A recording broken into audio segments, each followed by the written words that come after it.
World of Warcraft has been a phenomenon for 15 years running. Ever since 2004, most of us have been playing WoW off and on. But with Classic WoW officially launched and stepping back into the spotlight, we get a delightful blast from the past to what was a simpler time in gaming. Back then, players had a higher tolerance for what they could put up with, and of course, much more patience. Coming off the legs of games like Ultima Online or EverQuest 1, where WoW Classic was seen as an easy mode version of the MMO genre, today we've grown accustomed to the niceties of modern WoW. In today's video, we go over 14 things we take for granted with modern WoW that have become painfully obvious if you go back and play Classic now. Some of these are what give Classic its special magic, while others reveal the sheer amount of saintly patience that was required to play WoW back in its heyday. Starting off at number 1 is the debuff limit on enemy targets of 16 in Classic WoW. Believe it or not, this actually started out as 8 in the original version, and in patch 1.7 was updated to 16 on a single target. But if you think about a raid size of 40 players, a 16 debuff limit puts a lot of classes like warlocks at a huge disadvantage in being able to be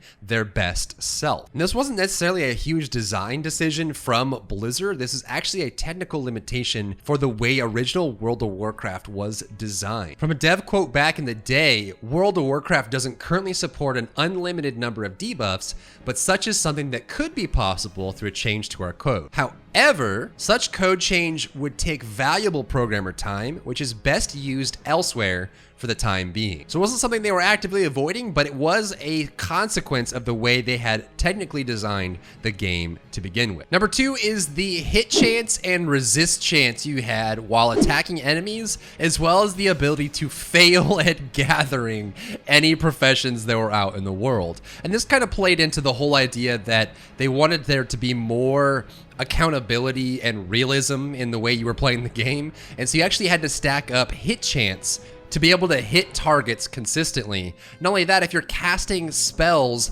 there would be elements and schools of magic that would be highly resistant to the spell you're using. And even in places like Wailing Caverns, the final bonus boss in that is completely immune to shadow. So if you were a warlock or if you were a priest, good luck trying to deal any damage to that target. And then on top of that, if your skill was about equal or a little bit below what you're trying to gather, it is possible to fail at gathering a mining node or skinning or even gathering herbs out in the world. So there's chances that you would fail at what you were doing. Coming at number 3, objectives being highlighted in the world. So if you were on a quest and you were looking for an objective you were trying to collect, whether it be cactus apples or something in the ground or something that you were heading towards, in modern versions of World of Warcraft, these were highlighted for you with a glowing outline and some nice little sparkles to add a nice catch to your eye so you know what you were looking for. But in Classic WoW, none of this existed, and so you had to use your eyes like some kind of weird Homo sapien human being to figure out where you were heading and what you were going to collect. Number 4 is a fun one as well. Reagents were required for certain spells in Classic WoW. Things like Mage Teleports, Druid Rebirth, Shaman Reincarnation, or Water Walking, even the greater blessings that Paladins had that were the longer version of their current blessings, they didn't have to cast it so dang much, required specific reagents to be in your inventory before you could cast them. This system was largely gotten rid of, although Death Knights and Wrath of the Lich King did have a specific spell they could use to summon ghouls that did require a reagent, but since then the bag space no longer required. And since I'm a bitter shaman player, having a totem in your inventory for every single element that you want to cast forever in perpetuity is also something that becomes a little bit of a challenge. For number 5, if you were in a state like sitting, using an action won't actually take you out of that. So say you were sitting on the ground drinking and eating, you can't actually cast a spell while you're sitting. You have to physically stand up first and then cast the ability. This is the same for transform states that druids and shamans had. If you were in Ghost Wolf or you were in bear form, you couldn't actually talk to NPCs that spoke the native tongue until you shifted out. A lot of this was gotten rid of as the quality of life changed, but this actually was something that added to the ambiance and realism of the game. The fact that you obviously couldn't cast Fireball if you were sitting on the ground, that's ridiculous. Number 6, new quests being on the mini-map so you could actually actually see them when you're entering into a town. Now, there is an add-on in Classic called Questy that will help you do this, and I highly recommend you pick it up if you're leveling a character right now, because it will actually add this to your ability to find quests. But even things like bounty charts that were shown on walls, there was no highlighting for them. There was no exclamation point over it, and there was nothing on your map telling you that you were there. You just had to walk across the entire town looking for wanted posters to see if you could find a quest to pick up. The same was for flight paths that had the green exclamation point.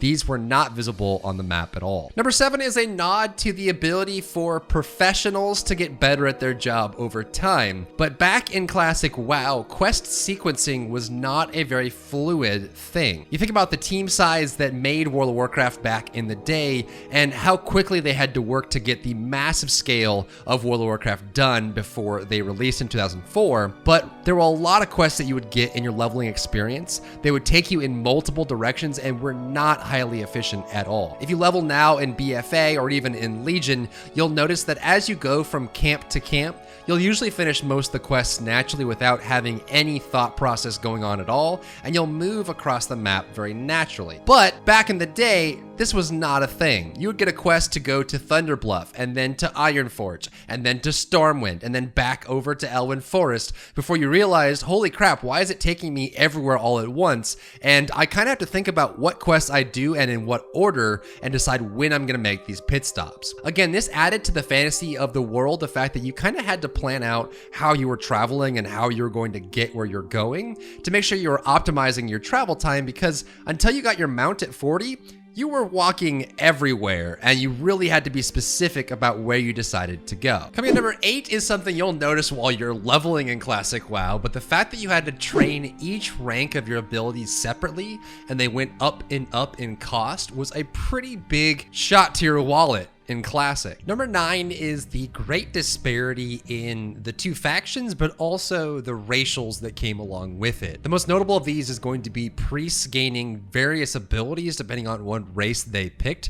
And this also means that some of the better race abilities you'd get for priests were locked behind Alliance. Dwarves and humans got Desperate Prayer, which was an instant heal to yourself, which was really big in a lot of different scenarios. And then obviously dwarves getting Fear Ward over every other race in the entire game put dwarves pretty high up on the must-have list, especially when it came to raiding. This was a ward you could place on any target that protects that target against fear. And back in vanilla/classic, fear was a really difficult effect to get rid of. On top of that, this was the time of gaming where you could have a lot of disparities between what people got, and there wasn't this huge push to have constant equality across the board. And so this obviously created the situation where you had paladins only on Alliance and shamans only on Horde. I think I gotta give them credit that in the early stages of World of Warcraft, they actually did a pretty decent job of making this not a huge disparity between the two factions,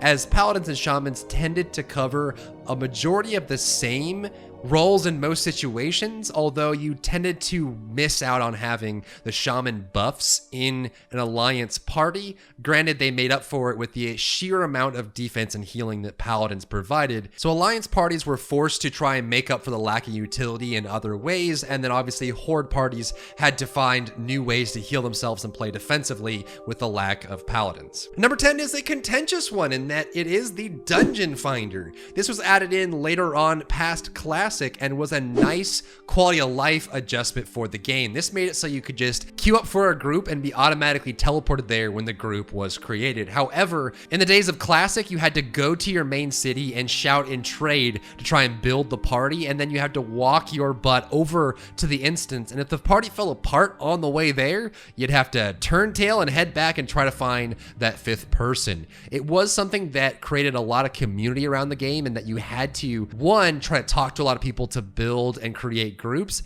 and it also meant that you were pretty much committed. If you joined a group and you left in the middle of it, you're putting your group at a pretty big downer, and that they have to go back to town to try and find a replacement for your butt. Number 11 is the summoning stones outside of dungeons. Currently in Classic, these are not activated, and they actually weren't available for the majority of Classic WoW as well. This meant that every person that was going to the dungeon had to walk there themselves. There wasn't people going AFK and getting a drink. There wasn't people waiting to to be summoned, everyone, unless you had a warlock in there, and even then the majority of the party had to be in person at the dungeon, would have to get there themselves. Number 12 is the mail time. Mail takes 1 hour to arrive to its recipient, and this includes guildies and alts even on the same account. There was no guild perk and there was no exception. If you sent mail, it would take an entire hour to get there. And so a lot of times, if you're sending something to your alt through the mail system, or you're waiting for money to come back from the auction house, you'd have to pretty much write it off and go do something else and wait for it to arrive. It's little things like this that really added up to a lot of extra time in the game because you couldn't be as efficient. Number 13 is earning money. Quests in the game did not provide as much gold as they do in modern WoW. I mean, realistically, when you're leveling from 110 to 120 or 100 to 110, a lot of times you got a significant amount of gold just from doing the quest. Whereas in classic WoW, there's a lot of things that are taking away from your gold pool. The ever-increasing cost of training your skills, saving up to buy a very expensive mount training, and the mount itself. There's a lot of things detracting from it, and getting gold wasn't that easy. Unless you were running major professions, or you were someone like a warlock or a hunter that could solo PvE content and collect a lot of gold, you were strapped for cash a lot of the time. And combine this with the extended travel time you get in classic WoW, it made a huge difference in smartly spending your money and trying to share resources across the board. And that easily takes us into the final point, which is travel time. No portals existed in towns like you have right now with Dalaran or any of the major hubs. You can't bounce around from area to area using portals unless a mage player takes a reagent and creates a portal for you, which most of the time they would take a fee for. Not only this, but you have a scarcity of money, which means you're less likely to use flight paths if you're going from place to place often. And the zeppelins and boats took a long time to get to and a long time to get on and to your destination. So the travel time added a big aspect to the community of classic WoW, in that you had to work together and plan out your day properly to make sure that you could maximize the amount of time you're in one area and get as much done as possible before you moved on to the next area. Classic WoW has been taking over the world right now and putting a lot of us back into where we were in 2004 in our younger selves, enjoying the game. And not only that, because it has such a huge hype and a lot of players playing all at once, especially with streamers being viewable while they're playing, it has recreated that same community in that you're racing your friends to level 60 and watching the community grow yet again. So that does it for this video, covering 14 things that we took for granted in modern WoW that became painfully obvious going back into vanilla or classic that you may have noticed on your road to level 60. Thank you so much for tuning in today, and I'll see you in the next one.